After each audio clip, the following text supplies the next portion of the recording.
Ma'am, this is a green certificate.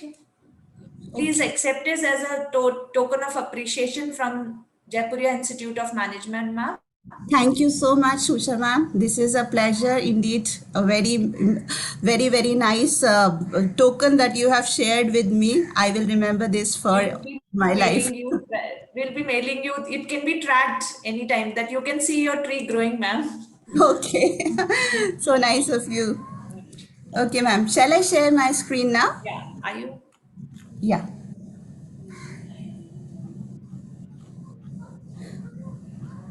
Uh, Ma'am, it says host disabled participant Okay. screen Okay. share. Okay. I'm making. Sorry. Yeah. You now share, ma'am. Yeah. Just a second.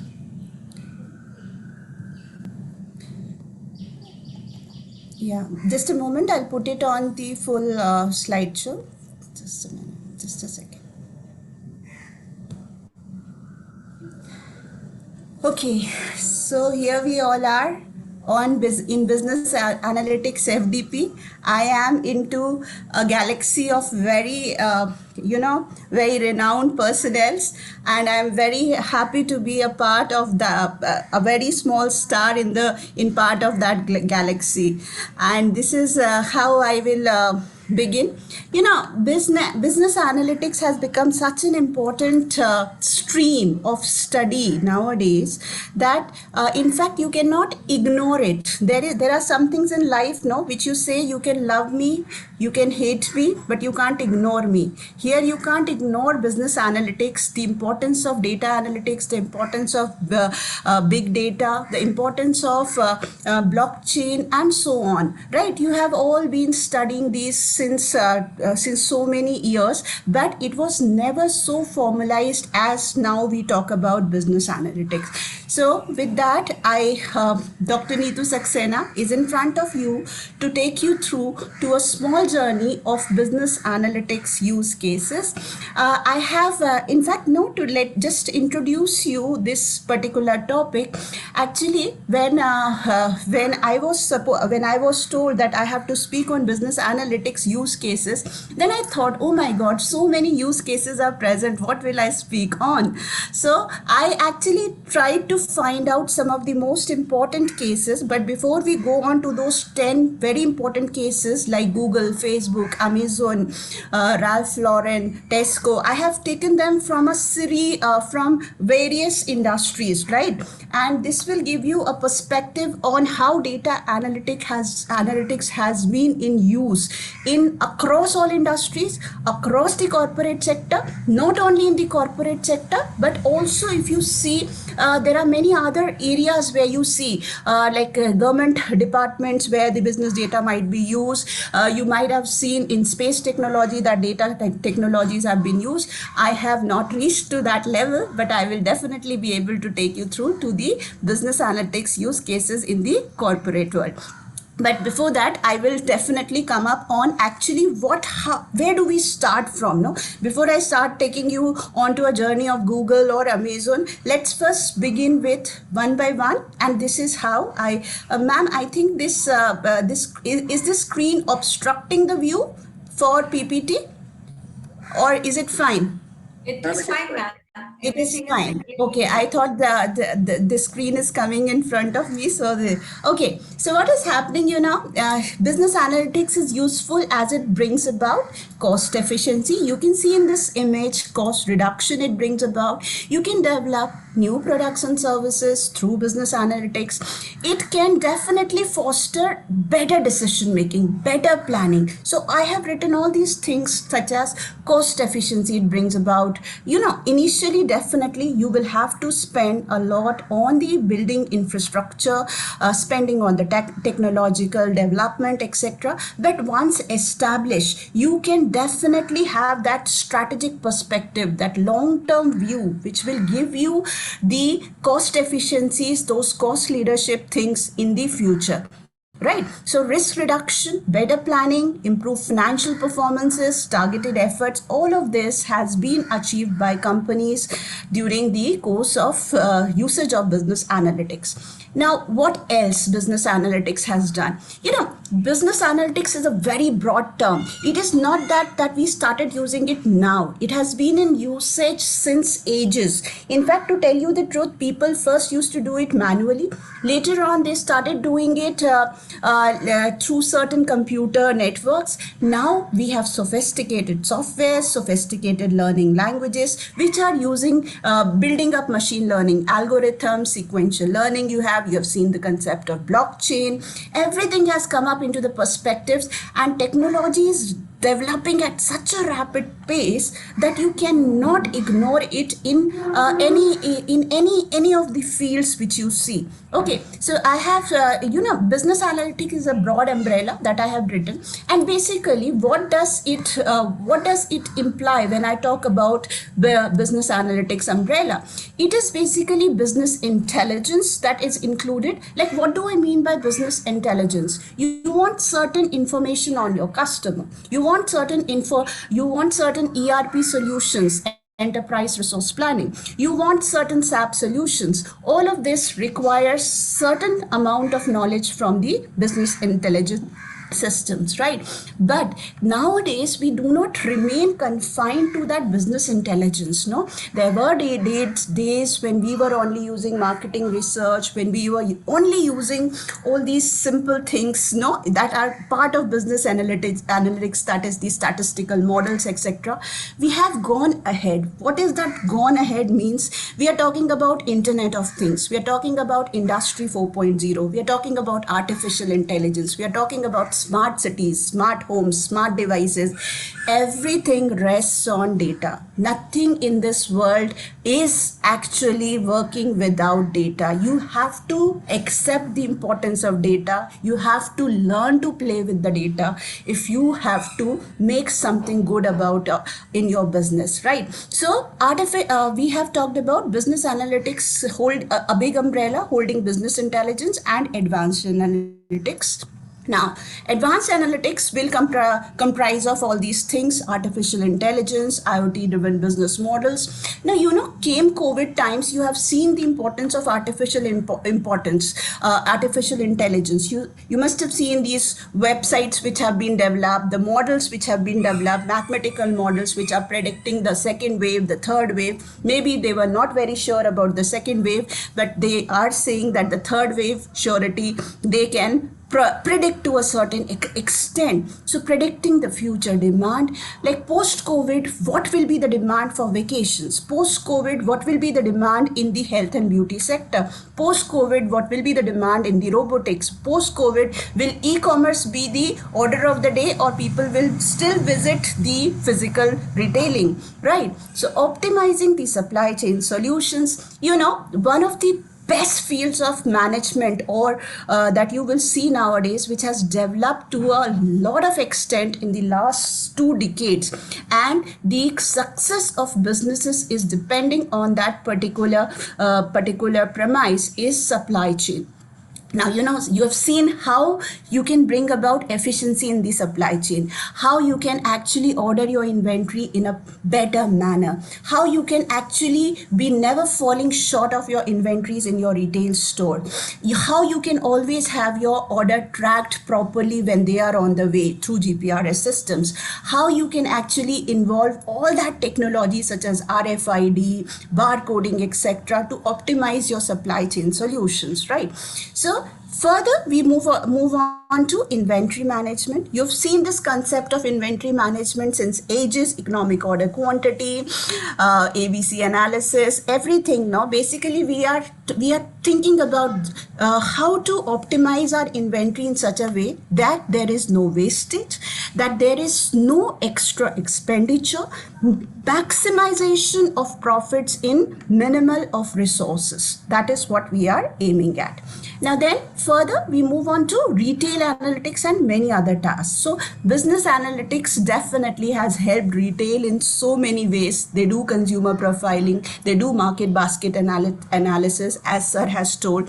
They do they do take their what kind of products will a customer order. Look at Amazon, how it has been able to promote products to you. Look at Facebook, how it has been able to promote products to you. So retail analytics and so on. These are certain areas where business analytics has helped immensely. Now we move forward. We move on to this perspective of, let's say, how do I divide business analytics, or how do I categorize business analytics? So business analytics basically, if you see, it is not one sector that we are talking about. It is a broad umbrella taking into perspective each and every kind of analytic study that you can take on in future. Like for example, if you see to this image here, it talks about business analytics, business intelligence being part of business analytics. It talks about descriptive analytics. So I will start from here. Broadly, you classify it into 4 categories: descriptive analytics, diagnostic analytics, predictive analytics, and prescriptive analytics. Now, what is this? What is this that we are talking of? First, let's talk about this this figure here. If you can see this blue circle, this bigger blue circle, the rest gray and black you can ignore for some time. I will talk about predictive analytics, prescriptive analytics, and text analytics in general over in this slide. Gone are the days when we only required mean, median, and mode, which can be talked about through descriptive analytics. Gone are the days when we only required diagnostic analytics, probability. Okay, gone are the days when we wanted things to work on their own. Now we want to control the things. You want to make your Ola cab, Uber cab reach in time to the customer. How do you make that reach? Through prescriptive analytics, right? This is the thing that we are talking about. Now text analytics, you have all these, so many, Usha ma'am has had a session on this text analytics fully. I will be a novice to speak on that, but still, how this text analytics has taken marketing businesses to the next level. You definitely will learn in that session, but I will just say, look at the chatbots on your websites, basically all different sorts of websites. Look at Domino's chatbot, Dom. Look at all other chatbots, Hello Barbie, right? All of them, they have provided you a varied operation of business, a new perspective to business, which was unthinkable even let's say even 5 or 10 years back. Now we are talking about things in different perspective. Your temperature of AC can be controlled through your voice command, right? Your machine can work through that voice command. You have remote to manage your house locking systems, right? So this is predictive and prescriptive analytics, that text analytics, which has come to the forefront and will stay there, and definitely will take business analytics to a much higher level. Now let's just talk about one by one each of them. Now you have descriptive analytics in front of you. What do you see now? When you go into your SPSS, you click onto the descriptive stats. What do you get? Mean, median, mode, standard deviation, variance, so on, isn't it? So let's say, how did the companies utilize this particular perspective beforehand? If suppose if somebody has an answer to this question, they can unmute themselves and answer. Suppose you want to understand which is the size of shirt which is selling highest in my store, or let's say which is that size which I should order for future period. So what do you mean to say is that I have to order that shirt in my store. I have to replenish the stock in my store, which is more probable to be sold in future, right? So how do you get an answer through descriptive statistics for this? Definitely. How do you get an answer? Through mode. Highest frequency of shirts, you get an answer through mode. And this is what we used to do initially, no? We used to manually calculate, or maybe computers used to calculate these statistics, and we used to perform these functions. So you used to use MS Excel, SPSS, MATLAB. These were the softwares which are at our hand. Even if we do not know the formulas, we definitely can calculate them, isn't it? So usually in a business, the past performance is stored in a form of a historical data. You already have this kind of sales data. You already have some kind of expenditure data or so on, and you can always go ahead and use that data for meaningful decision making, meaningful information generation, right? Responding, ma'am, in the chat box that mode is the answer. Ankita Okay, ma'am, Harshit sir, Ritu ma'am. that's really good. Lot of responses are there. You asked the question, right? That's so nice of you all. Thank you for being attentive. I really appreciate this. Okay, so you know what happens further, any kind of problem relating to consumer behavior, you want to have a consumer satisfaction survey, you want to analyze consumer preferences, you want to analyze what will be the future demand for a certain product category. Maybe let's say, Google came up with a case study in the top management institutions. Just 2 years back. What was that case study? You will be surprised to know that the length of the case study was just 1 page. And the case study was not simple at all. What was the case study all about?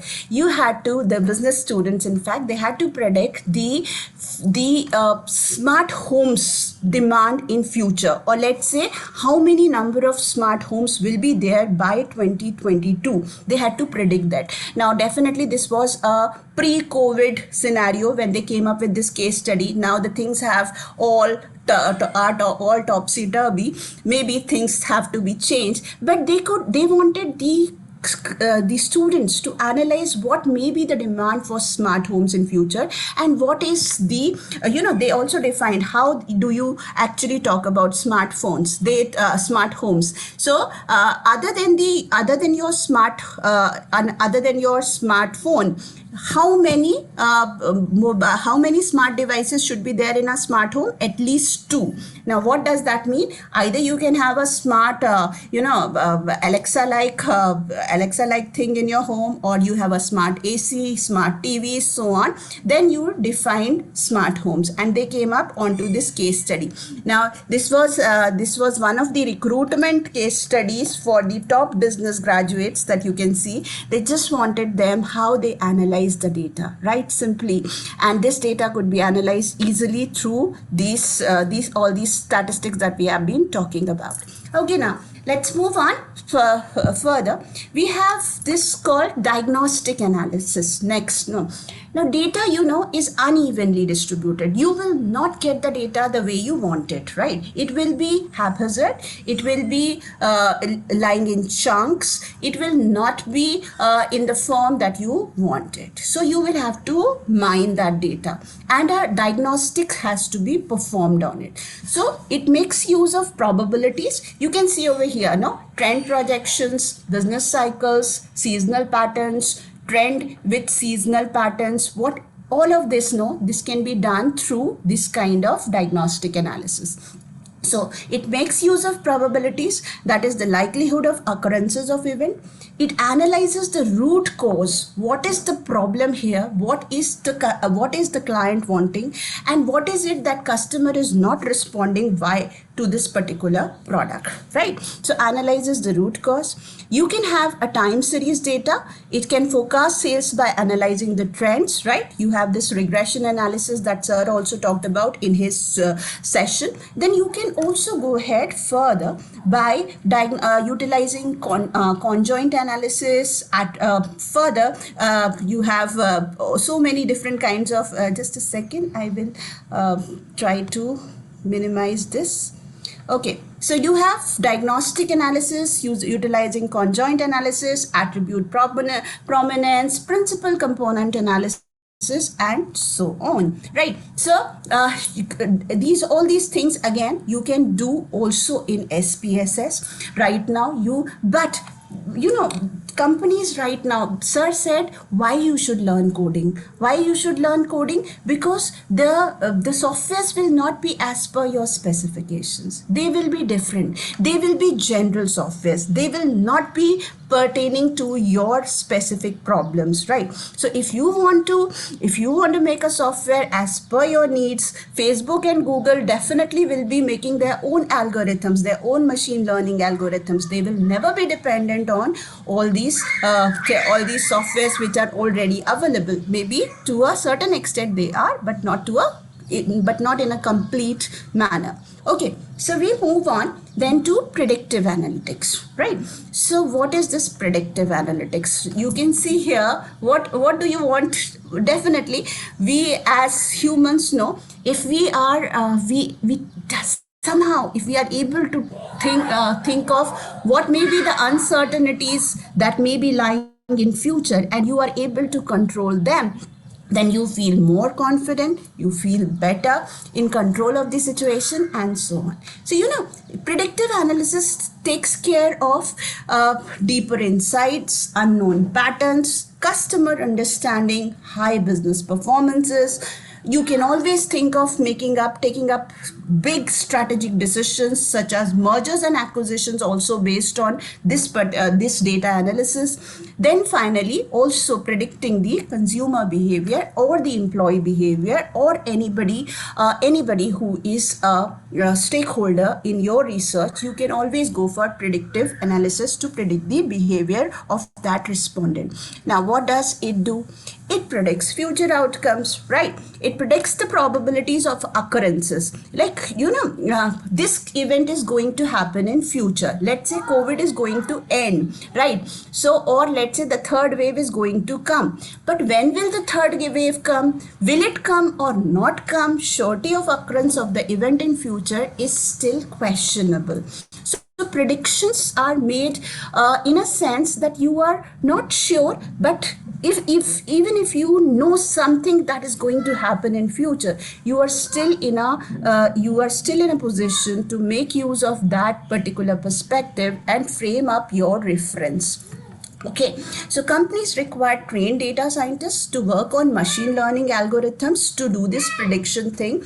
They use Python, R, RapidMiner. These are certain commonly utilized softwares, languages, or packages which are used for this purpose. The idea is to have a thoroughly developed model which can give accurate predictions, right? So, meaning that what kind of predictions that you want in predictive analytics. Let's say it is going to rain today. When is the cyclone going to come? Or this COVID's third wave, whatever. These kind of predictions definitely can be taken care of through predictive analytics. But it doesn't mean that it will just give you the prediction. You will have to work on making up a proper machine learning algorithm. And then finally, you can think of utilizing this business intelligence. Okay. So I move on to prescriptive analytics. First, let me talk about it here. Then we will go again on that figure. Prescriptive analytics. Now, this analytics takes its base from the predictive analytics, but definitely its scope is beyond all the other three types. It can predict all future outcomes according to a desired course of action.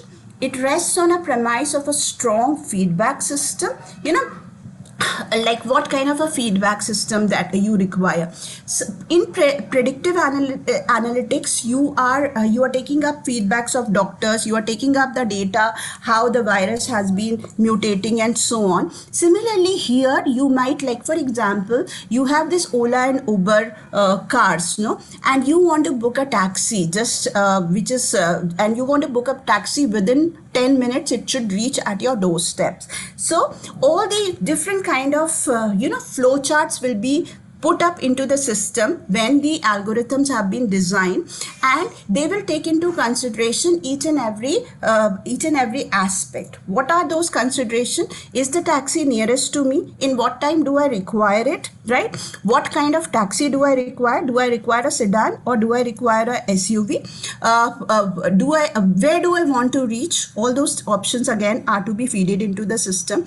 Now this, like I told you, some good applications of prescriptive analytics are found in online cab services, which use GPS to connect the client to the correct taxi out of many present nearby. Similarly, if I have to quote one more example over here, have you seen GPRS working? Suppose you missed a turn, no? So it will not say go back and take that turn again. It will show you an alternate route. Again, it will be the fastest route available in the current conditions, though not the same as the previous one because it was the best possible route, but then the second best option will be highlighted to you. If you miss the second best also, it will then go on to highlighting the third best. So all this is done through a proper, they have fed it into their database, this kind of system, and then it is possible. So this is one of the examples that you can see in the prescriptive analysis. It works on updating the real-time information into the system, right? Basically, all this prescriptive analytics, whether it is robotics, whether it is AI, smart home devices, they are all taking up this prescriptive analytics information, and they require real-time information. Like for example, air conditioner require real-time temperature, right? Your weather softwares require real-time information. You cannot have a information which was outdated, which was obsolete, and now you expect people to work on the system to work on this, right? It can't be working. Okay, so just a model here you can see in front of you. What is that? You have what will happen, when will it happen, why will it happen, what, when, why. If you know all this, you can go ahead and do the predictions. Now what will happen, this is, let's say, post COVID, people will be taking more vacations, right? When they will be taking more vacations, do I have a system that can book the vacations for them right now? Make My Trip is utilizing this particular information. They are giving customers the option of booking it beforehand. Similarly, if it is a machine learning algorithm, it can generate those kind of options to you, which will be helping you out in taking up a better business decision. And finally, the effects. How will these decisions impact everything else? How my current decisions are going to impact the future course of action of a business. Suppose a company wants, let's say Reliance just is trying to merge Future Group with itself, right? Now there are a lot of loopholes into that. We definitely will not go into that area, but still, why is Reliance trying to do this? Now this is not based on a data analytics system, but they might have done some kind of research for themselves. Like, will they be able to turn about the Future Group's fortunes? Future Group right now is a struggling entity with lot of debts, around about 16,000 crores of debt that they have. And if they have to turn about this particular thing, how this will be possible? So this will be all through prescriptive analytics. Okay, let's keep moving. Now, some of the best use applications that you will find for business analytics will be in the functional specialization areas. Now, you all are aware of functional specialization areas? There are books written on somewhere, wherever there are courses running in business analytics. So the courses are by the name marketing analytics, financial analytics, HR analytics, operations analytics, retail analytics. In each semester, a different analytics they will be teaching to you, and they will be putting things with respect to that particular specialization into perspective in front of you, isn't it? So let's just a small before I move on to marketing analytics and start discussing this, just a small thing that I would like to show you here, and that is how big data is being used not only in marketing but in all the business areas. So 57% is used in analyzing consumer behavior, whether whether it is Facebook, whether it is Amazon, whether it is Netflix, all of them are trying to analyze consumer behavior. This is the first usage of business analytics, right? Second, if you see, 56% is used in combining data sources. Like, how do you combine data sources? In finance, that becomes very important. No, different branches have to have their data consolidated. Apart from that, your IT department takes up your PAN number and links it to your bank account. So combining different data sources, that is one area. Simple application that you can see in the financial networks. Then 53% is trying to improve the customer personalization. What kind of ad will this person like? What kind of products will this person like? Does Sheila like green products? Or does Ram like, let's say, Hero Honda or bikes? What kind of bikes does he like? Or let's say, does Arthur like electric cars? Okay, so 53% is improving customer personalization. You must have seen so many different kind of products being launched of lately. You've seen Morris Garages coming up, and they are talking about it's a human thing, and they're coming up with all voice commands to control the AC of the car, to unlock the car, and controlling the temperature, maybe control, even voice command can play songs to you. Certain automated cars which can be on autopilot, the study is still on, the test is still on for these products. They are working on how can the car be running on an autopilot mode, that is driverless cars that we are talking about. Still the studies are on in 3 cities of Google cars and Apple cars. They have been doing these studies in 3 cities of US, and that is Texas is the state where these studies have been done, and still a lot of improvements which will be seen in future. All is through big data analytics. Okay, now let's keep moving. Marketing analytics, one of my favorite subjects. In marketing analytics is one stream. If you see now, you can do segmentation and targeting of consumers. Now, let's say just simple example that I'll have to give. What does the millennials like, and how do they differ from Generation Z in their likings, right? Generation Z definitely do not give lot of attention to products. They basically scan them very quickly. They are a finger generation, and they are lot different in behavior from the millennials. The kind of products that they will be opting again will be so different. So segmenting and targeting part, whom to target, whom not to target. Consumer profiling. If you see Netflix, how do they do consumer profiling? If you see Facebook, how do they do consumer profiling, right? So what are the aspects of consumer profile? Suppose a person is living in a specific geocode, meaning thereby a specific geographic location of your town, right? So you can analyze so much. Will the person be rich? His income levels can be analyzed with that. What kind of a society it is? Is it a high-rise society, or is it the bungalow or row houses society? Right? You can again analyze what kind of products are going more to that particular side of the area. You can analyze that too, and this way out you profile your consumers in such a manner that minutely you can actually promote the products which you think they are more likely to buy. And this has definitely helped Amazon to a great extent, mind it, right? So here, before I go on again, there is this figure that you see over here, and it talks about marketing analytics, right? So 97% believe that using analytics make their businesses more successful.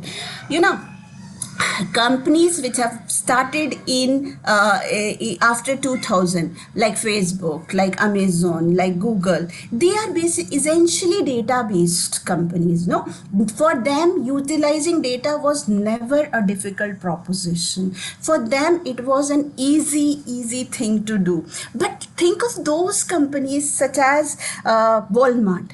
Think of companies such as Mercedes. Think of companies such as BMW. Think of Boeing. Think of so many different manufacturing based products. No, how will they think of utilizing data? But they, again, since this 97% believe, they are also being part of this particular sector, isn't it? So then we move on. 87% plan to increase their investment in marketing analytics next year, right? So every other company is trying to utilize data, is because the data is being captured not in gigabytes, not in not in small terms. It is captured in petabytes nowadays, and every single moment they are capturing that data, mind it. So how to utilize that data? If you cannot make use of something which is already lying here, how do you use something which is not with you, right? So this stats again. One more thing, 86% of the marketers are using data to measure how customers are interacting with their content, right? Like for example, Netflix, how the customers are watching their series, whether they are watching more of series or they're watching more of movies, whether they're watching more of national content or they're watching more of international content. Google will try to analyze what are the sites which the customer is trying to explore, right? And then they will try to promote the advertisements accordingly. Similar situation exists for all the companies across the industrial various sectors, industrial sectors, and you can this trend is gonna continue. So this is the importance of marketing analytics that you see in this figure. Now we move on. Customer prospecting, sales, one of the it was always said, no, if you do your marketing right, your sales becomes superfluous. The aim of marketing is to make selling superfluous, right? So meaning thereby that you should be able to collect the right set of customers for your product categories. Now gone are the days of universal marketing. When I talk about universal marketing, Coca-Cola at one point of time was so successful, but if you see Coca-Cola's position right now, one small split second video that came up on various channels, Ronaldo there, it was trending on the social media sites as well, and Coca-Cola lost net worth by millions, right, in split seconds. So customer prospecting has to be done properly. Like for example, who are the right customers to buy electric vehicles? Suppose I am thinking of making India petrol and diesel free vehicles by 2030. So who are the customers who I should start targeting now, that the others will follow them, and finally electric cars will be selling more in India. So this kind of customer prospecting is being done by Tesla, is being done by Tata right now, Mercedes, so on. Every other company which is into electric car production, they are finally doing this kind of prospecting. Okay, then comes marketing mix decisions. Decisions related to product, no? How do I develop a good kind of a product, a better product, no? So, data, there are certain products which are data-based, such as Alexa. No, the entire product, the voice command is based on the data, how you analyze how you scan the petabytes of data and then finally respond within split seconds. So there are other categories also, if you see, no, cars initially were supposed to be mechanical products, no? But right now, if you see, today's newspaper shows that 45% of the expenditure in a car is based is on some electronic thing which you are doing in that car. 45% of the expenditure. So the cost has risen to that extent, meaning thereby that data is being utilized by the car systems as well. Whenever we talk about electronics, it is basically utilizing the data only in some form or the other. May it be fuel injection systems, may it be the kind of the different kind of engines that are there, how you are managing them, or how you are making the car more responsive to the consumer needs. Okay, then choosing the right media vehicle for promotion. What will be the right media vehicle? If I have to say, let's say I want to analyze that I have to promote my product. Now I will see to a newspaper or a channel or a social media platform which will give maximum exposure to my advertisement. So if this also can be done through data analytics, where is my customer group? Millennials are where? Millennials are watching which channel? Millennials are watching which newspaper? If suppose they are the target market, right? If it is females are watching which channels, they are reading which magazines, they are actually onto what social media platforms. Are all of them there is one more difference that you will see,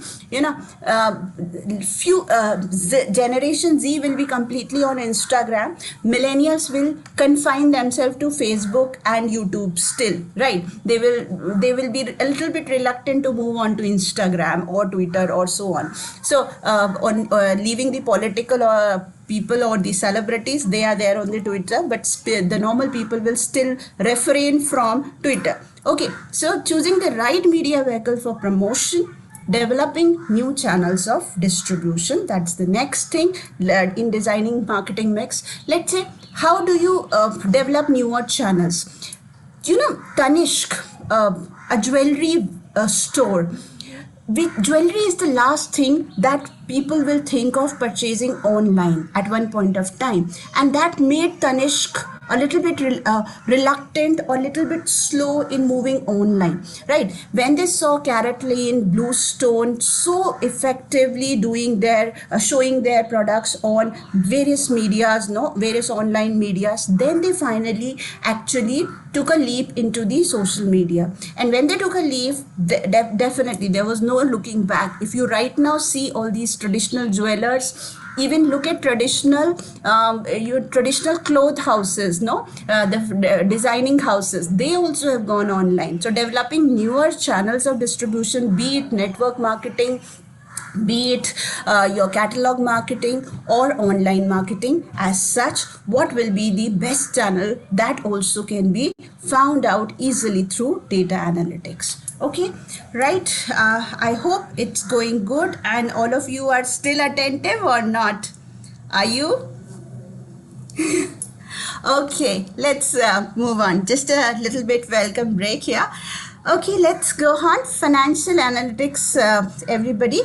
Now, blockchain, one of the biggest technology that has been used in the financial sector.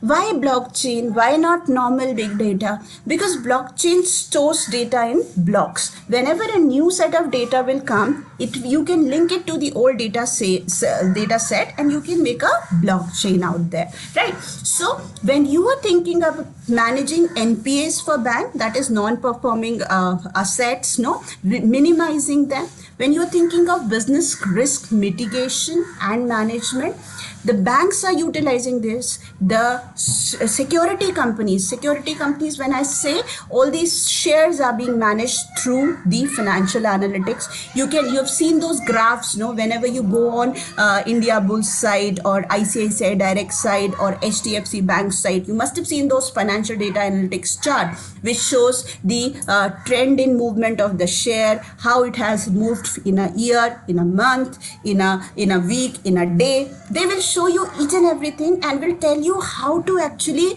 come up and utilize this to the best of your purpose, that is maximizing your profit, isn't it?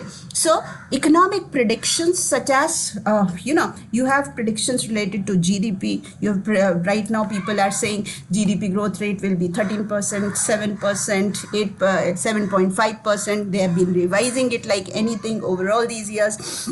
But nobody is sure. There will be a V-shaped recovery, then they will say a trough-shaped recovery, whatever. All this can be done through financial analytics. What kind of data will they take? No, the sales data that has happened, the consumer sales that has happened, the retail sales that have happened, the wholesale sales that have happened in that particular time period, and then they will make a projection based on the time series or based on any other thing that you can think of. Now, there are very many financial analytics software also specifically, which can be taken from the market and used in your banking software systems or anywhere else. Then there is something called payment and settlement systems. Now, newer thing, payment and settlement systems. You have Google Pay, you have Paytm, all of them, they have become unicorns within few years of their launch, no? And this is definitely a case study for the corporate sector. Reason being, to tell you the truth, this how they are giving you discounts, how they are giving you cashbacks, how they are making you a very loyal customer of their database. A Google Pay customer will not go on Paytm. A Paytm customer will not go on Google Pay, right? So this is again the data analytics system, the loyalty programs which are being generated through those data softwares, no, through that data available, that this you're able to do. Okay, so UOB Bank, this is a bank from Singapore, or the ICICI Bank that you have been using they have been managing risk through the data analytics since I think many years now. It has been a long time period for them. Now, one thing that I would like to show you here is risk calculation through software has been used for many years. No, we have been using it for many years, but how the things have changed now. The thing which you used to do in 18 hours before, now you can do it in few minutes, just a snap of a second, and you can get now, like, let me give you an example what kind of data that you can get. Like, suppose if you have 1 crore rupees, no, and you want to invest it in a bank, right? Or you want to generate a portfolio. So there will be certain softwares which can tell you what will be the right mix of putting up your money in various securities. Or suppose you want to put it in just one thing, that is FD. So what will be my interest calculation? You need not go on to a calculator, do it manually, just put it that 1 crore rupees, the interest has to be put, and it will give you the calculation in split seconds. So this is the amount of financial analytics that you see. You see these graphs here, all of them, which you can see on any of the revenue by payer, revenue per patient, then average revenue and labor cost per visit, total revenue by year. You can calculate n number of calculation through financial analytics and make your future secure, make your future less uncertain. Just a point about it over here, I will say, uncertainty is the order of the day. You cannot do away with uncertainty. It is an uncontrollable variable. Now, what can you do to control that?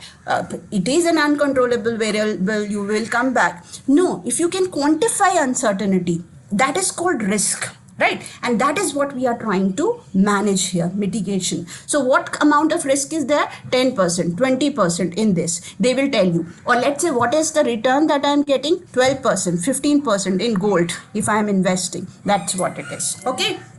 So then HR analytics, we move on. Ladies and gentlemen, our bread and butter comes from HR. So we can't ignore this. Matching persons and skills through these things, HR analytics we can do. you can source the best person for the job based on his LinkedIn profile, the skills that he has posted over there. Or the Naukri will give you the best possible jobs which you are looking for through just scanning your profile, right? So you can also go up, and if you have a proper data of your employees stored in a proper HR software, no HRMS system like TCS IN or so on, then you will be able to go ahead and predict the right kind of training for that person. What development does this person require in future? Which training should he be sent on? What training is required by this person? Okay. Employee acquisition, obviously you can go ahead, I told you LinkedIn, Naukri, Monster, all these databases are there. But apart from that, if you have your own database system which you have prepared properly, it will give you the best employee for that particular job design which you have made up. Okay, then comes training and development, right? Just talked about it here. What sort of trainings are required? How many trainings should be there for a particular person? Each and every detail can be stored in that data, this HRMS system, and it can tell you when is the time for the next training due. And it makes so many things easier: generating leaves, leave records, applying for leaves, and so on. Then you have performance management and appraisal systems. Again, all that 360-degree feedback, 720-degree, whatever you may try to feed, you can feed it over there. It will generate the report, give you the employee's performance appraisal within few minutes, and you are able to go through and analyze whether the employee has been an asset to you or he has been a liability. Okay, then HR analytics has been used to develop algorithms that will predict employee attrition, employee management, and store revenue relations. There is something there is a case study that we will just be talking about HR analytics just after this slide. So the store revenue relation will be discussed over there. Prior to that, employee engagement, how much time is employee engaged for, on what activities? Is he engaging in fruitful activities or not? Is he able to spend that 8 hours of time which he is supposed to spend constructively, right? Then if the employees are satisfied, then finally something that happens is the attrition rate automatically definitely can be avoided. So you can predict the employee attrition rate also, and you should be prepared, in fact, in advance, that at this point of time I will require few new employees. What kind of skills I'm looking for, I should be able to put it in my system, and it should be able to give me the right employees. Okay, so retaining talent and optimizing staffing, that's again, this is one case study I was talking about. Let's go through this now.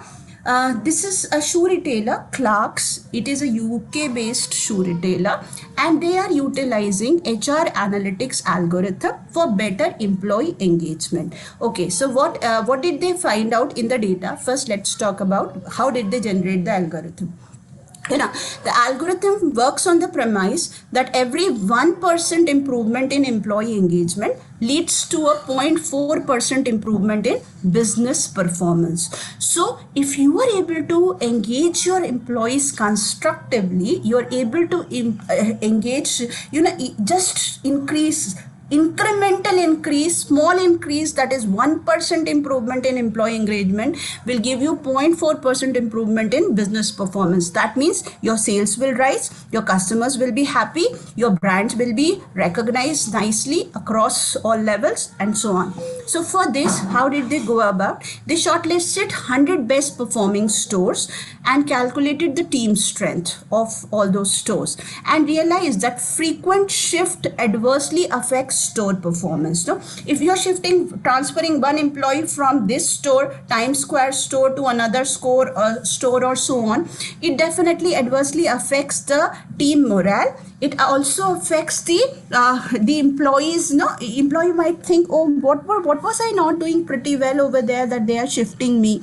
It may generate those kind of sentiments. So with all this information, they created a suitable blueprint for high performing stores. Whatever, what will be the blueprint for, what will be the plan for high performing stores with an appropriate engagement toolkit. No, so if my employees are engaged in this 1 2 3 4 5 6 tasks, then definitely they are gonna perform better, and I'm not going to shift them unnecessarily unless and until it is definitely it is certainly required, or I have to do it due to certain management reasons. Okay, now comes operations analytics, right? So operations analytics, if you see, it aims at improving business performance through real-time data analytics. When I talk about operations, no, please do not go on manufacturing systems. When I talk about operations, they are your service operations and as well. Like for example, your restaurant management system at McDonald's, right? That is also based on your data analytics. So, or let's say your hospital management system or any other service industry that you can think of, right from the flights that you take, the check-in boarding systems, etc. Everything is actually mapped up in the service processes, and then the data analytics is used for optimizing of the processes. Okay, then comes helps in optimizing supply chains. Now, when the order comes, when should I start processing, in how many days I have to deliver. Think of Dell's supply chain. No, Dell, how did they do it? Dell was the first computer system which went to online distribution. Well, how did they do it? You will just go onto the Dell's page, place an order, place up this monitor I want, this much RAM, this processor, everything. You have laid down your specification. Dell gave you customized PC solutions, right? So everything you have laid down, the moment you have placed it on the Dell system and it has gone into the record, it will go on to the supplier's page. The supplier will come to know that Dell is in requirement for this particular processor or this particular thing which is in shortage over there, and they will finally deliver within 2 days. Your computer system will be ready within a week. So optimizing the supply chains, whether it is your car supply chains, whether it is your consumer goods supply chain, whether it is your electronic goods supply chain, all of them can be optimized easily through operations analytics, through your GPRS data, tracking your vehicles, tracking your inventory within the warehouses, through RFID scanners, through other systems that are installed over there, or any other thing, any simple task, at what speed to work on this. Just a second. Yeah, going ahead. Improved productivity. Obviously, when you have your systems worked out better, your data is in store, I need to call these particular 20 prospective customers today for maybe some service company, maybe an educational institution which is trying to find out the right kind of candidates, or anything else that you can think of. Streamlined business processes. You have, what thing will come after what. No, 1 2 3 4 5 6 streamlined businesses processes on the assembly lines, not on the assembly lines, whatever. What is, you must have seen a website, no? They are designed in a particular manner. If you see how you will put your things into the Amazon cart, and finally how you will make the payment and will just move out. So they're trying to make it more, they're trying to make it better, optimal, in a manner that Domino's Pizza should be able to be at your doorstep just on 1 or 2 clicks, not more than that. That is streamlining business processes means with data analytics. Okay. Then avoiding pilferage, theft, etc. You have those trackers. You must have seen that you go into a retail store, you put them on the merchandise. Those same kind of trackers are being put on the on bigger merchandise, which is being transported across different countries or different cities through various means of transportation. You can do that too. Helps in proper stock keeping, ordering of raw material, for a warehouse to keep the things properly. Look at Amazon's warehouse, this Cloudtel, the company that they used to own. Now they have given it up, their stake to certain other people because of the IT regulations that we have, e-commerce regulations that we have in our country. Right. So this Cloudtel, if you see, very efficient warehouses they have. That is the reason that they're able to provide you your merchandise in a day, in 24 hours, by all means, if you are an Amazon Prime customer, right? They track the nearest vendor to you, or if suppose whatever is the nearest warehouse to you, and then finally they will make the things put in such a manner that you get it in 1 hour, 2 hour, the shortest time available that is there for them. Okay, so then helps in helping in finding the right vendors. I just told you, they through your GPRS through your geocode or pin code, whatever you can say, they track you, they track your location, and finally who is the nearest vendor who is providing this particular supply to your area. And this way out, you can use operations analytics for better customer satisfaction. And not only this, it also leads to better vendor relationship management as well, because even the vendors don't want to they don't want to move far-flung areas. They just want to deliver within their local area. It also helps in development and management of assembly lines. No, so you must have seen the COVID vaccine being developed on the assembly line, how efficient the processes are, how nicely they have been doing, trying to Serum Institute of India, located in Pune, how they're trying to maximize their output in a single day. This is just possible through operations analytics use, providing the right data for filling of each vial, and then finally putting up in the further course of packing and distribution. Okay, so last into the functional specialization, and then we move on to the better things. Okay, so retail analytics, dear all. It helps, retail analytics is one thing that you see.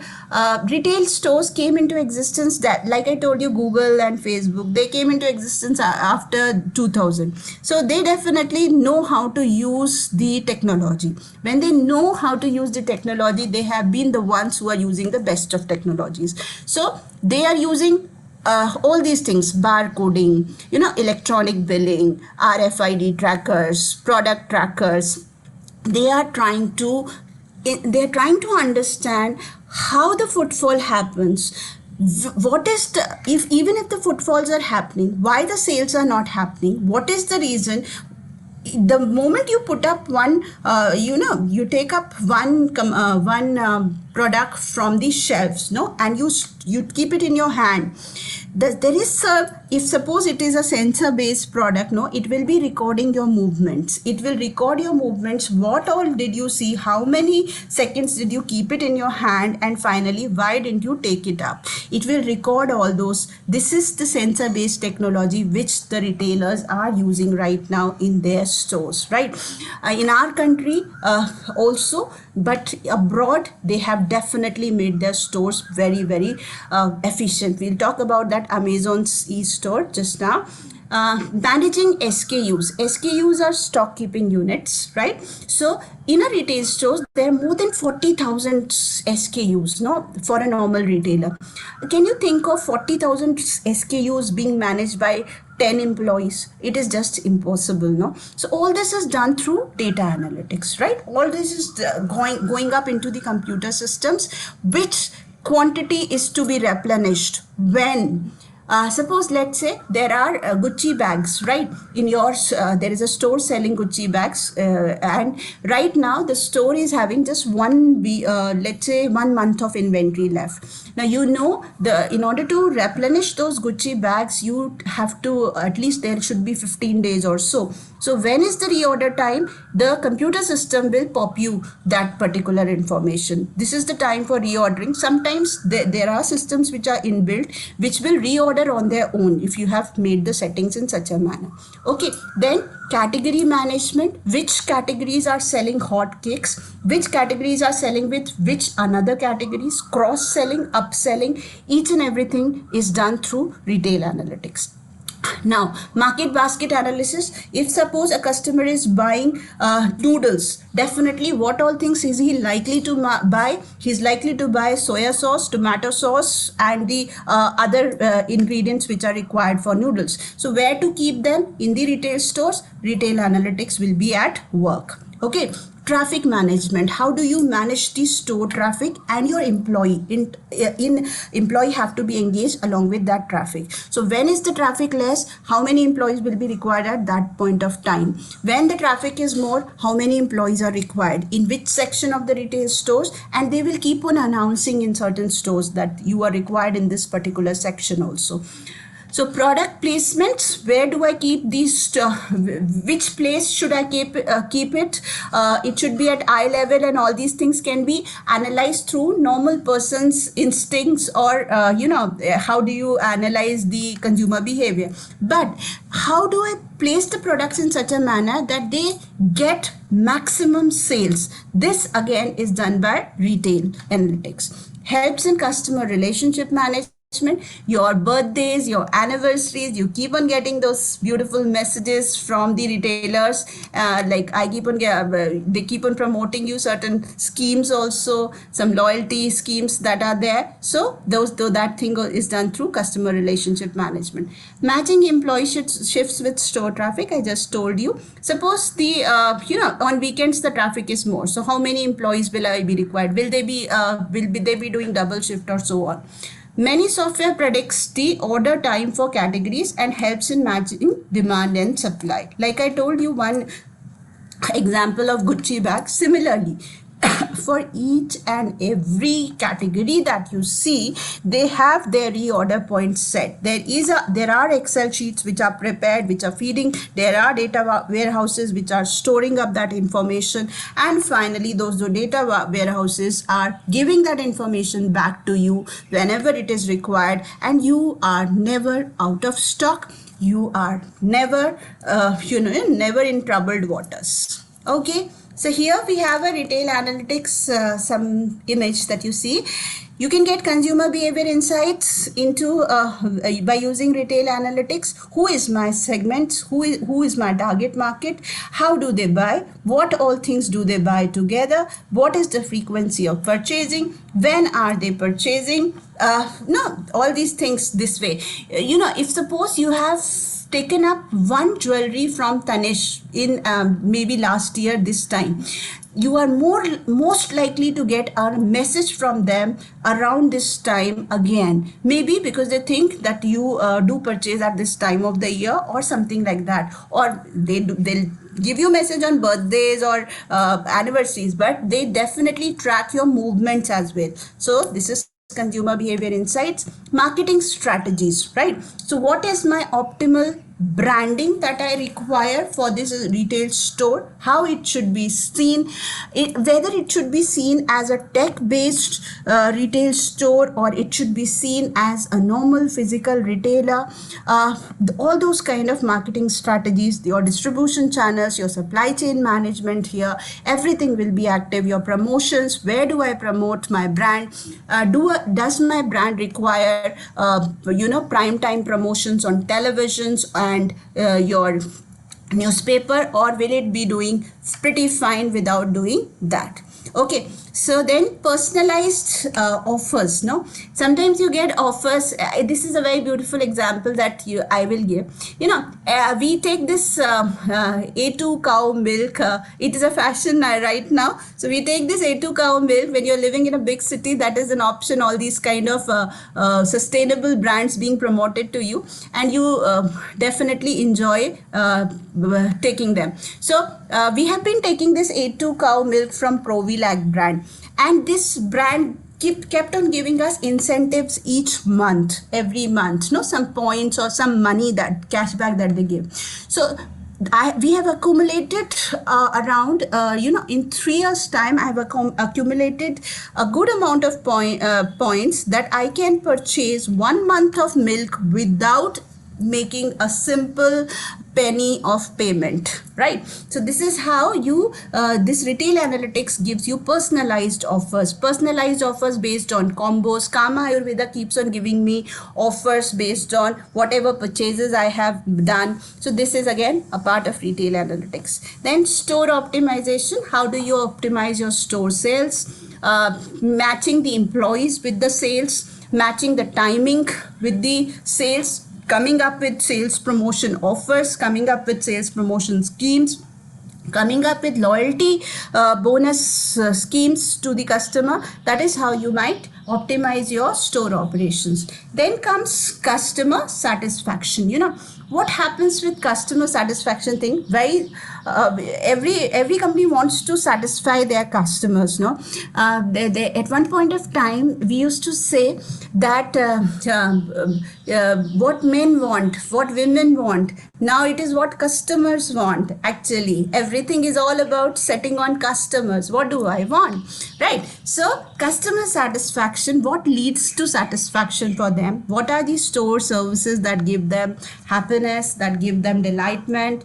That is what you need to see. Okay, so this is now taking you ladies and gentlemen, onto a journey of 10 use cases that we have, and we will discuss them in this second half of the session. I hope nothing which I said that you will definitely like to there's nothing so confusing actually. So if you have any questions, you can feel free to put in there. We will take those questions towards the end, just starting on to our journey on these industry use cases. Google, I have been one of the topmost brand right now. If you see Apple, and that Apple, Google, Amazon, in the brand chart of the top 10 brands in the order of valuation, if you see, it is one of the companies being Google. In fact, not one of the companies, just the second company after Apple. Okay, so Google is using data analytics to build up a giant advertising empire. How are they doing it now? Google search engine generates enormous data every second by matching queries with result. Like, I have put in something over here. I've just put in business analytics. Now it will be having 100 of pages to analyze. Now, what is the authenticity of that information? You have to check that. Otherwise, you will not be a good search engine. How will you be recognized as a good search engine? So, they augment this data from various trusted sources to run into machine learning algorithms to check reliability and authenticity, right? There are techniques such as you have learned search engine optimization and all those things. I don't want to go into that. Over here, my basic agenda is to check the reliability and authenticity of the data. Because if Google gives me fake information, I will not rely on Google the next time I have to search for any information. I will go for some other search engine, maybe Bing or something else. So in this process, Google became a trustworthy search engine. Search engine, in fact, became synonymous with Google. Now nobody says search engine. What do we talk about? We say Google, isn't it? So Google it, Google professor, we talk like that, no, isn't it? And Google has brought a different perspective to teaching also. I must tell you this, since we all are faculties. Gone are the days when you will mug up anything and will present it to the students. No, I know here if I speak something wrong, there will be people sitting and they will be googling out, and what is this ma'am talking about all this? So they will Google and finally come back and talk about all those things to you, that no, you are wrong over here. Same way out. We trust Google. Somebody who definitely knows how to search properly for that particular thing. For them, it's okay, but for others, Google is a definitely God. So the data collected, it is not our agenda. Now, Google made itself authentic. Google made itself a brand with this particular technology. Now, further, let's say the data collected is used for the benefits of clients after subjecting it to data analytics softwares to convert it into meaningful information. Now, let's say I have in a day, I actually search at least 5 to 10 things on Google, right? Maybe on my, since the internet has come on mobiles, we search more often. When we used to have internet only on computers, we used to search a little bit less, maybe when we were working only. Now we search anything and everything. Now you even search for recipes, you search for craft, you search for anything right now. So with this, they go ahead and try to see what kind of data you have been searching. So then they profile you based on those searches. Now for this, some people have started searching anonymously. They don't go by their Google account. They do search anonymously if they have to search something which they don't want everybody to know, or they don't want Google to send them advertisements. Now, they build huge revenues by using this data to create a giant advertising world. This Google AdSense, you must be knowing, it is a service of Google Google advertisements. When a person visits a website using AdSense or Google Analytics or uses YouTube, the web browser sends information to Google, which is stored in their database. Data warehouses or data lakes, wherever they might be storing it.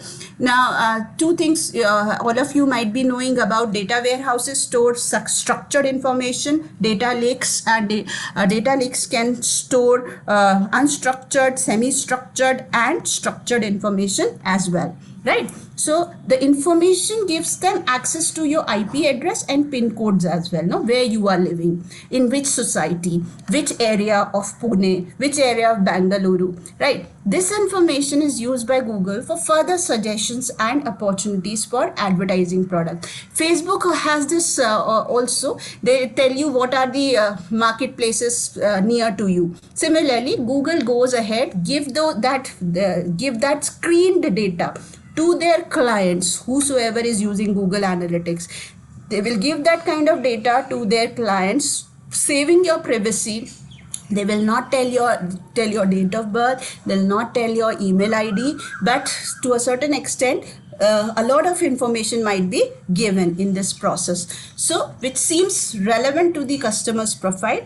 It gives personalized experience for advertisements. Many a times you might have clicked, you might be scrolling through your Google page. There are certain ads, you click cross on that pop-up, then Google will start asking you, what is it? Is the ad not relevant? Is it not, is it obscene or whatever? So that also helps them in building up this consumer profiling. So it measures the ad effectiveness and helps them help the clients in developing new services. In addition to this, Google Analytics has helped many marketers to build up sales and revenue. This is the Google Analytics page that you will see. We'll talk about it here, right? Normal Google Analytics page, which your client can use to see what were the footfalls on their web page. How many new users have appeared, what kind of how many sessions have happened, what was the length of per session, number of sessions per user, page page views, etc. all this kind of analytics can be generated in a few seconds. And if you are using Google AdSense service, you definitely will be able to make the best use of this service to boost up your sales. Now, they give insightful information concerning browsing sessions on various websites, right? So, what kind of, sometimes when you have searched something and you have not yet clicked onto the website, what will happen? There will be certain information which will be coming on the right side of your screen if you're using your computer. So, they give certain insightful information to create up that kind of curiosity within you.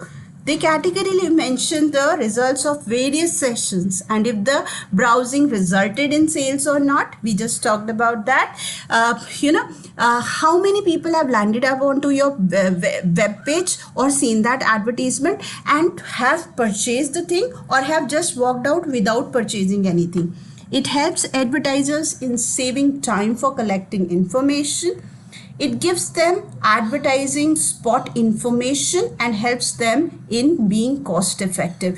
Advertising spot information means that who are the most probable customers for your particular product category, and they will place your advertisements to those customers only. Like for example, right now, if suppose somebody is a student, he might be seeing lot of admission notification on his Google page, right? So it gives with their various analytics models, they help in generating customer information.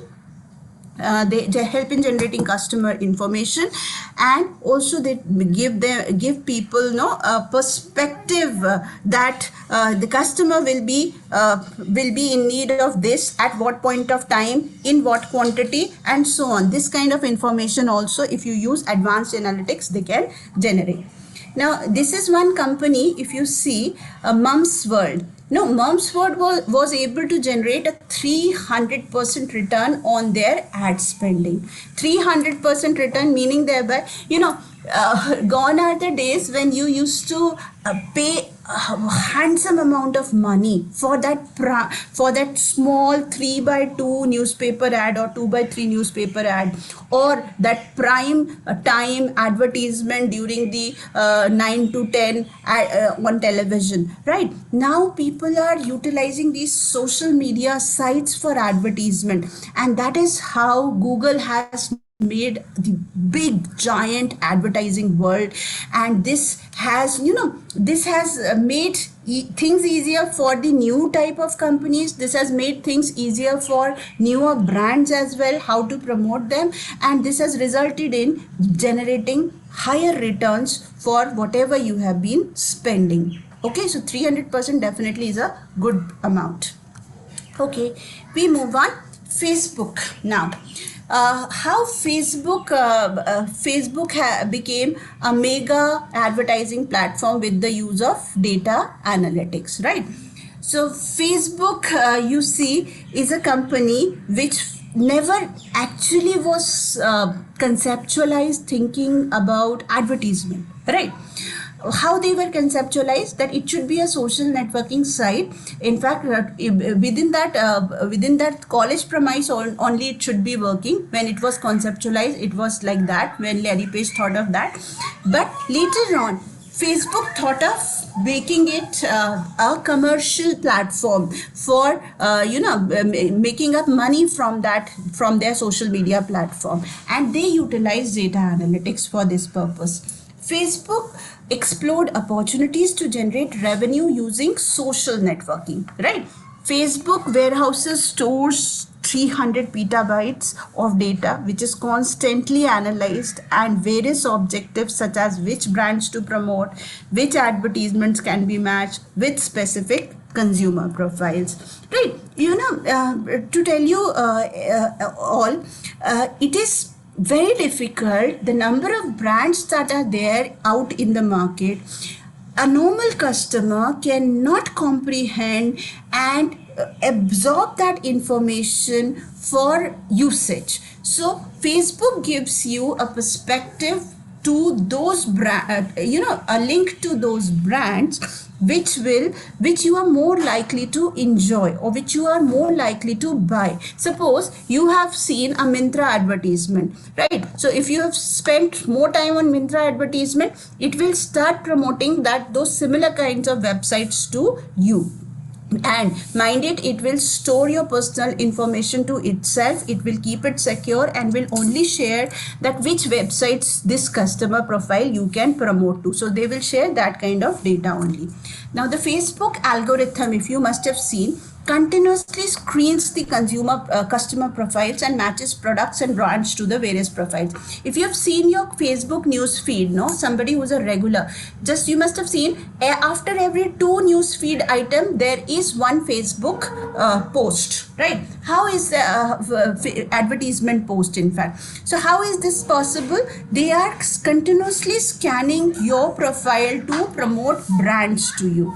Social media advertising has brought about cost efficiencies and has given the new brands a platform to advertise themselves. You know, some eco-friendly brands such as Kama Ayurveda, which are very costly also, Forest Essentials, Just Herbs, they're costly because they're using natural ingredients, as they say, and definitely they are very effective ones also. I would not say that they are not at all effective. No, they are very effective brands if you see. So these brands, they have reached millions of customers through Facebook. It wouldn't have been possible otherwise, because if you go through a normal how many of us look at advertisements? None of us. In fact, all of us has moved on from those cable TV or Tata Sky or D2H to Netflix and Amazon. Nobody wants to see the advertisement, but everybody wants to be on the social media, right? So that is the best place to promote your products and services, isn't it? Then just moving on. Facebook understood the importance of data analytics in the sense that all users are not the potential customers. Now, if somebody gives me, there may be 20 known cosmetics companies. If I keep on getting all those 20 cosmetic advertisements on my Facebook page, maybe I am just not, it will just irritate me. It will just not do any good to neither to that customer nor to that company. So properly profiling your customers, targeting your products to that customer is what is required. And this is how Facebook has helped the companies. Now, it creates usable information with the help of the massive installation of the highly scalable open source framework such as Hadoop. All of you might be aware of this Hadoop system. It utilizes this MapReduce programming algorithms, and finally this is it networks you across various data sources, right? So it uses Hadoop framework, which utilizes the installation of low-cost servers. You do not have to spend much on the hardware here. Facebook has also worked on hardware designing to extract meaningful data. Not only this, they have also made up their own hardware systems, because looking at the long-term perspective, Facebook has the maximum number of users on internet, if you see. So looking at that, they definitely know the importance of data. They know the importance of the systems that should be at the back, and they have developed those hardware systems. Apart from analyzing data, Facebook utilizes cookies, facial recognition softwares. Now, the kind of profile that you have put up on your Facebook page, the kind of posts that you are sharing, whether you are sharing foreign locations on your Facebook page, you are sharing academic data on your Facebook page, you are sharing poetry on your Facebook page, no? All of this is being analyzed. Mind it, your Facebook profile is properly analyzed, the kind of post you share, the kind of likes that you get on each post, how many are the likes on those posts, and who are the other people who are liking your post. They also are probable customers for these kind of products or things, right? So this gives this creates a very meaningful profile for the companies, and they utilize it further. Facebook keeps the personal information private. I've been telling you, they will not share your date of birth, they will not share your photographs, they will not share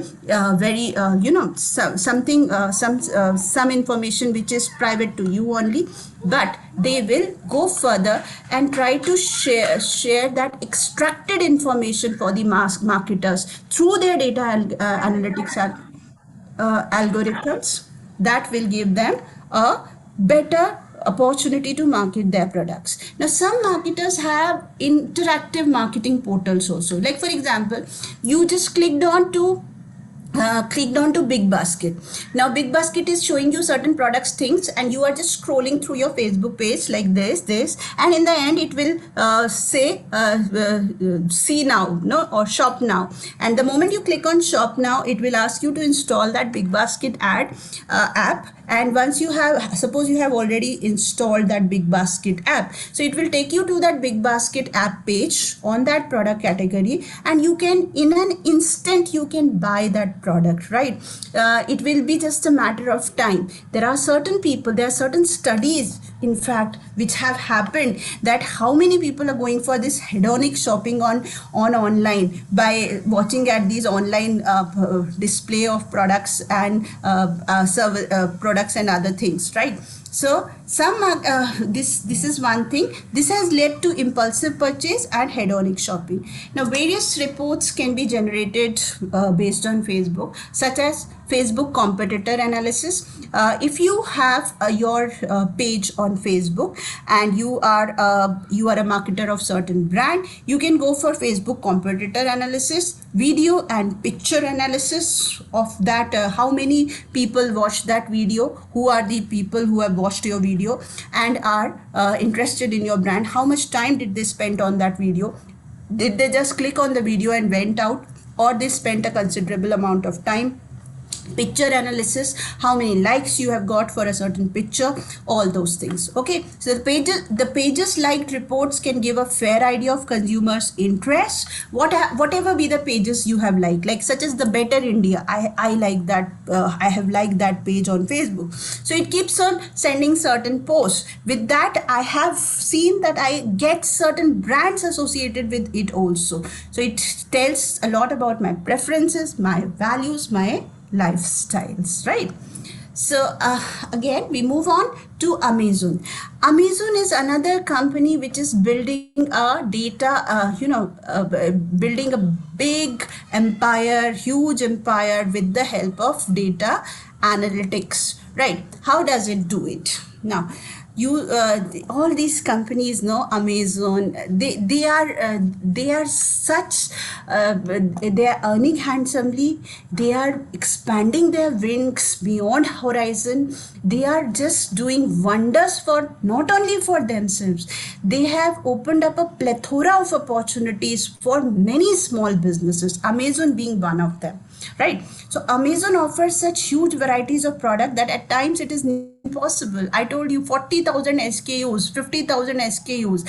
How do you display it in any small advertisement or just that small news feed on Facebook? No, you can't. So it may lead to difficulty in promotions and also for customers in terms of selection. Now, ladies and gentlemen, you must have seen these retailers, no, they always used to go for local advertising in newspapers, usually full page ads, and full page, maybe the first and second page, even 2-page ads they will come up with, Big Basket, Amazon and all those things whenever there is a sale on. And that takes up a lot of money. You can't be doing it on and on, right? So this is how Amazon has found out a sideway route which will definitely give them the better results. Data analytics was used at Amazon to identify the right recommendations for various customers. Amazon tried to profile its customers based on the previous shopping list. What was your previous shopping list? What have you put up in your shopping cart, right? And gave recommendation through its engine on this data, on that data analysis. They closely monitor what the customers are purchasing and what they're looking at, how much time they're spending on each post. And with geocoding, they can predict customers' income levels. Geocoding, where you are residing, where you have checked in, all these things, they can predict your income levels. Now this helps in promoting the products that a customer is highly likely to buy, the brands which they are highly likely to buy. Now they collect data related to your browsing time and adding few more external data sets such as census data for demographic profiling, AC Nielsen, KPMG, Ernst & Young, McKinsey reports also they utilize in order to find out the right mix of demographic profiling for their customers, and finally trying to promote their products to them. Okay, then we move on. Now Amazon offers such huge varieties. Just a second.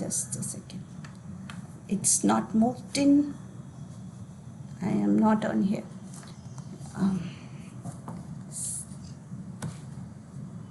Yeah, ma'am. No, ma'am, nothing. I'll just scroll Right. the. Yeah, it wasn't more. Now, technology used at Amazon. What do you think will be the technology? More or less the technologies will be similar, only with certain software differentiation that you will see over here. So Amazon has a central data warehouse, that has HP servers running Oracle or Linux. Recommendation engines have helped matching products. Now, recommendation engines are nothing else but are developed algorithms, machine learning algorithms, which have been developed in order to make certain meaningful information out of the data which you have already available. So let's say with the recommendation engines have helped matching products with potential customers, and this has led to a better customer experience, right? So what kind of an experience do you, whenever you are a customer, my husband, in fact, he never wanted to go out and shop in a physical store.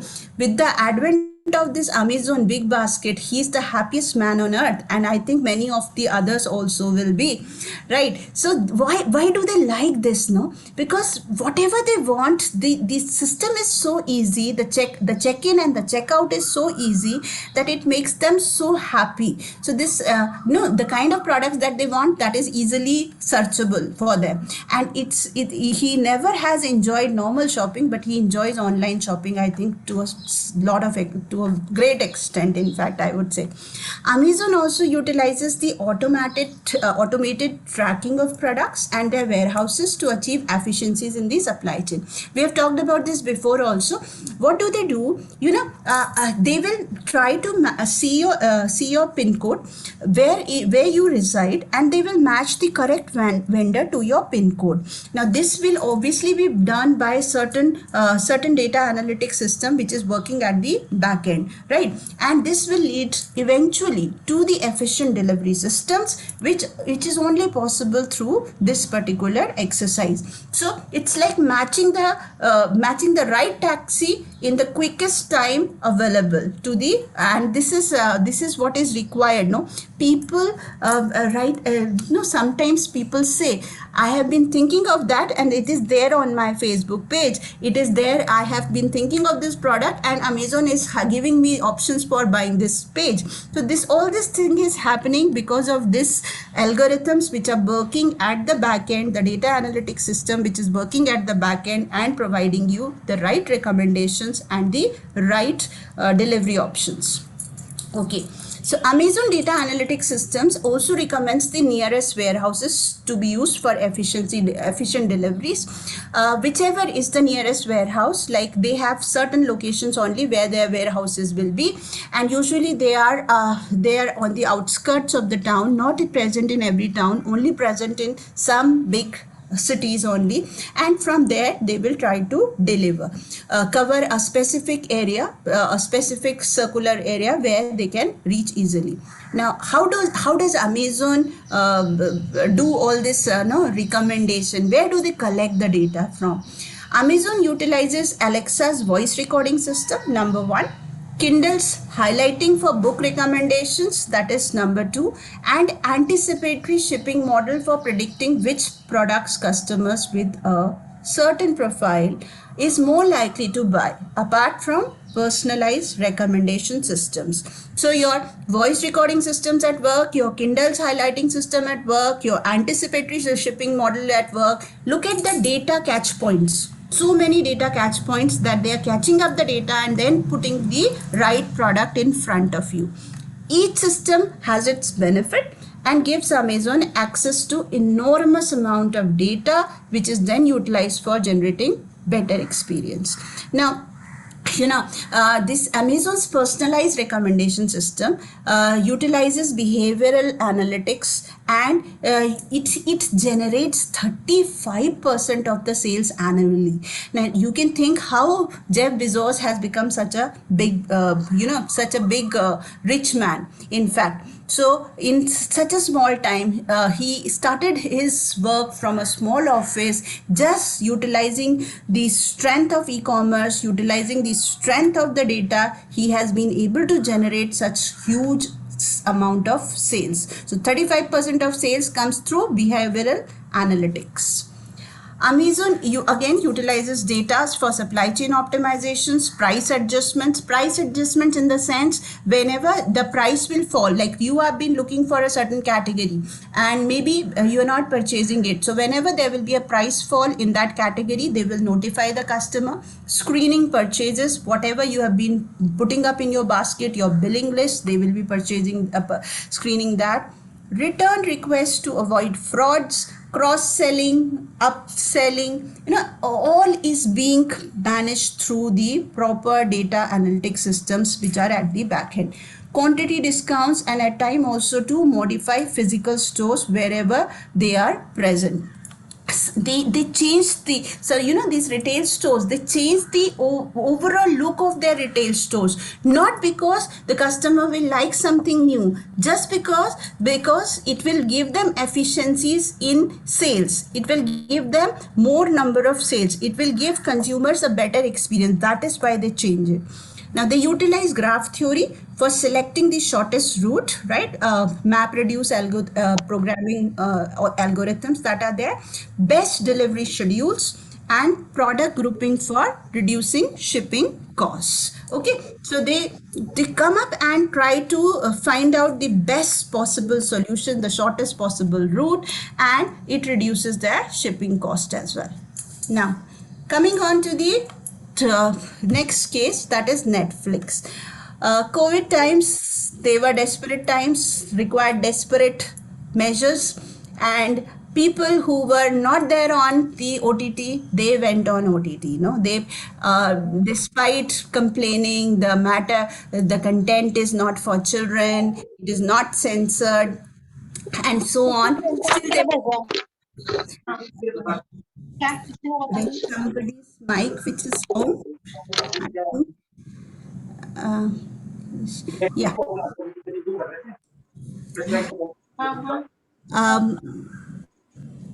Sorry for the disturbance, ma'am. We have muted the participant. Yeah. Thank you so much. Yeah. Netflix has this Netflix. If I say that Netflix is more than an OTT platform, it actually is an analytic company rather than a media company. It won't be something out of the way I am saying, or something which is not up to the mark. It is definitely becoming an analytics company. Now Netflix has registered an impressive customer retention rate, and that is of 93%, which is much beyond any other competitors like Amazon Prime 75%, or Disney which comes next, Disney Hotstar which comes next of theirs. So 93% customer retention rate, if you think, despite having the costliest service that is available right now, it definitely gives them an edge over all other OTT service providers. So Netflix again has a user base of 151 million subscribers, and they need to keep the users happy. If you can't, this is one platform, we have been on to all these Tata Sky, we have been on to D2H, there were channels which were displaying movies, which were displaying serials, TV serials, whatnot, but still we were not happy. making customers happy is everything right now. So Netflix has incorporated a data analytics model at the core of their business because the content is too much. It is just impossible, nearly impossible. If a person keeps on watching day in and day out, still they will not be able to watch everything. And whether they will be satisfied watching every content, that is also questionable. So what do? In fact, they also try to study the consumer behavior patterns. How do you do that studying consumer behavior patterns? Let's say, Netflix identified that most of the viewing can be attributed to personalized recommendations, whatever Netflix gives you. Like since you watched Castaway of Tom Hanks, so you're more likely to watch Larry Crown. Whenever it comes up on the Netflix platform, they will put up a recommendation. Now, since you have been watching period dramas or let's say those British medieval dramas, then they are more likely to put all those recommendations such as Sense and Sensibility, Pride and Prejudice in front of you. Right. So Netflix creates a detailed personal profile by capturing data across several data points like time of viewing. Now, when do you watch? What time of the day do you watch? How much time do you watch that series? No, do you watch movies like series or you watch series like movies? No, that also has to be seen. There are people who have been doing this binge watching because this works from home. Maybe at times you are not feeling like working. Then okay, let's go and watch Netflix or Amazon Prime. Now, time of finishing a show. In how much time do you finish a web series or a TV show?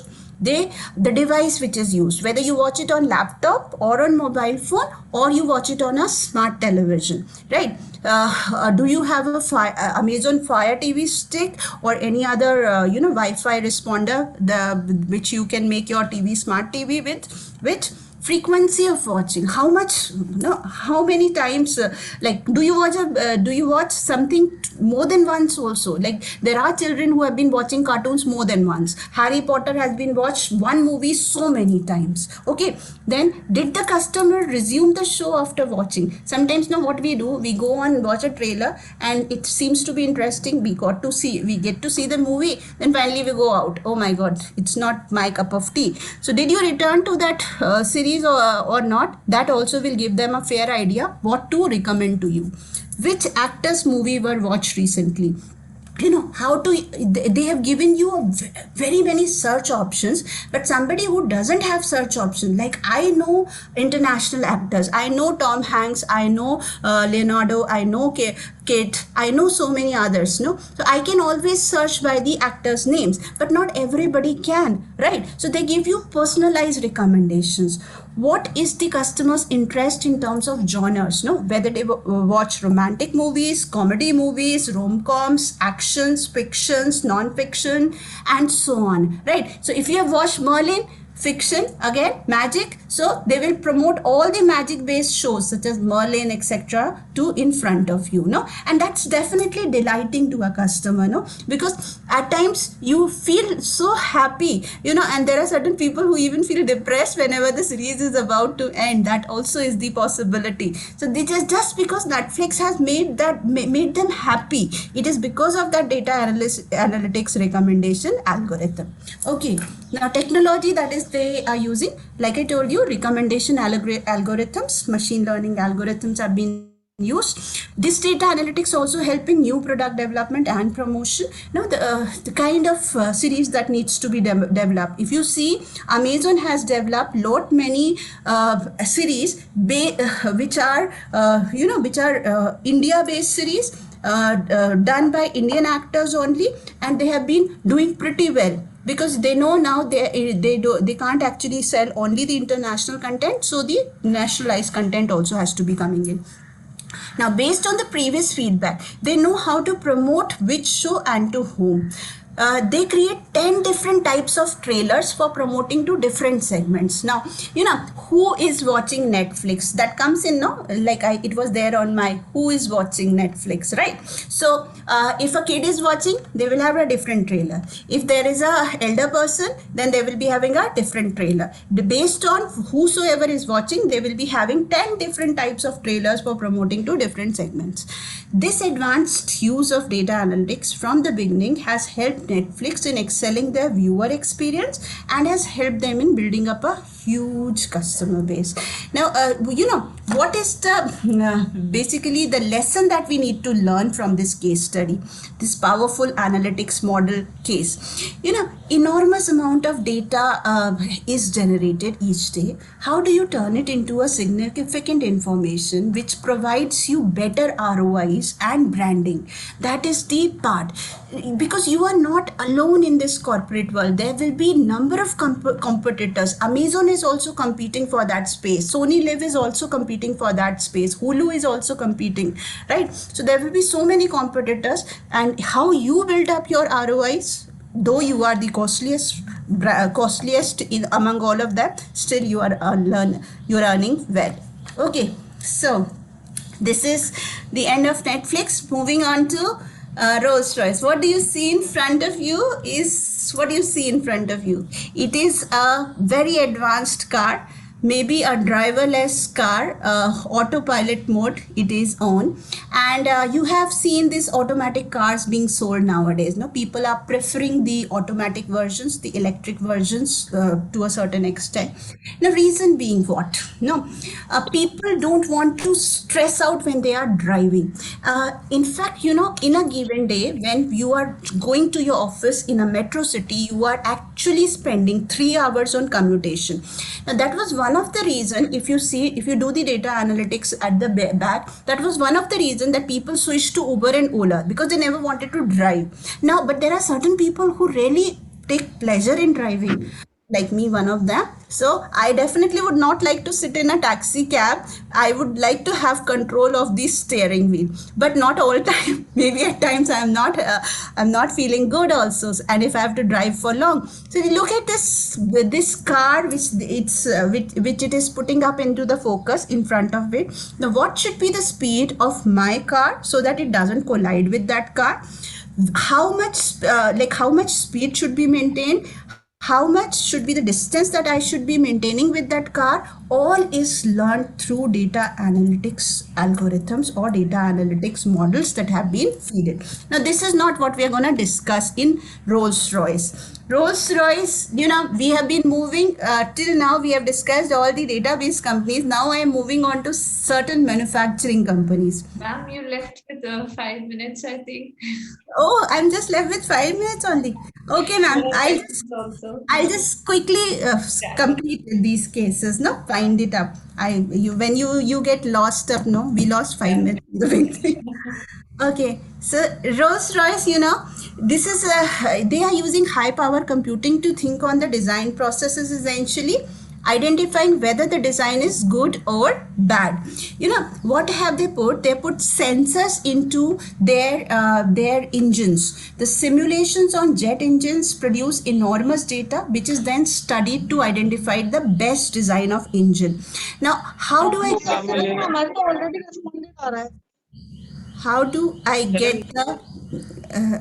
get the best possible design? Just a second. At times I just keep the track. Yes, I am left with only few. So the simulations on jet engines provide enormous data, which is then studied to identify the best design. Additionally, they utilize IoT for Internet of Things for better communication and networking. Now, the automated measurement system provides high-end quality control in generating the best possible engine. Now, the company like Rolls-Royce, which has moved from cars, four-wheelers, in fact, to the next level, that is, they are making up the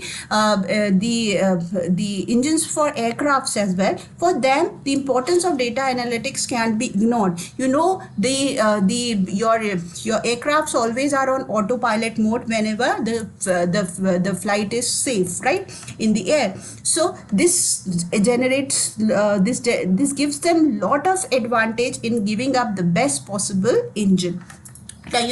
It also helps in reduction of production time for Rolls-Royce, and it eliminates in loopholes in any loopholes in design. May it be the fuel injection system that you utilize in your car, may it be the streamlined shape that you have for your car, may it be the efficiency that you require. All of those loopholes can be eliminated completely if you're using Rolls-Royce technology. Okay, so they have fitted sensors to the products and equipments which generate huge data, which they then utilize for improvising the design and processes. Rolls-Royce is an example of company which has utilized data irrespective of the industry they are present in. Okay, ma'am, since I'm left with few minutes only, I'll just show them what were the other cases that I have, right? So I took up this Tesco case. Since this PPT is already there with you, you people can go and explore it. This Tesco, definitely one known retailer from UK, which stores 40,000 categories, has utilized this data analytics models at the back to analyze consumer preferences, to do the market basket analysis, to actually reduce the stock wastage and better servicing. In fact, their machines which require servicing, that also is done through predictive algorithms. Okay. Now they have all these data warehousing models, and they are now finally trying to move on to the data lake model as well using the Hadoop framework. And they also utilize the code system to make the different sections accessible and easily arranging these stocks, etc. Right. One more very good case study is of Polo utilizing sensor based t-shirts, right? So they record the wristband. These sensors are attached to the app in your mobile phone that will record your health statistics such as your heartbeats per second. It will predict the diet which you require based on that particular data, and this Bluetooth transmitter card can be removed from the Polo shirt whenever you want to wash it. Okay. Hello Barbie is another system that you can go on and learn. This is a very beautiful thing. In fact, each Barbie conversation, suppose Barbie is actually turned into a rock star with this, because the young girls like this rock music, and if they anybody asks, Barbie, hello Barbie, and do you know this singer? So it will map, it will go out 8,000 lines of dialogues, it will search and finally give you the right correct response which the girl should get, and that response will be recorded. It will not be recorded in any computer learning robotics thing. It will be coming from a known celebrity, a known singer, and that way out the girls love this AI enabled toys. Okay, so we have this Domino's Anywhere case study after that, and finally Elsevier. Elsevier, we all know how Elsevier has been utilizing data analytics model to help us write better, help us explore better journals, help us figure out which papers we should read for our research, review of literature and all. So this is one company. That's all from my side. It has been a pleasure talking to you all. Yeah, thank you so much. Thank you so much, Neetu.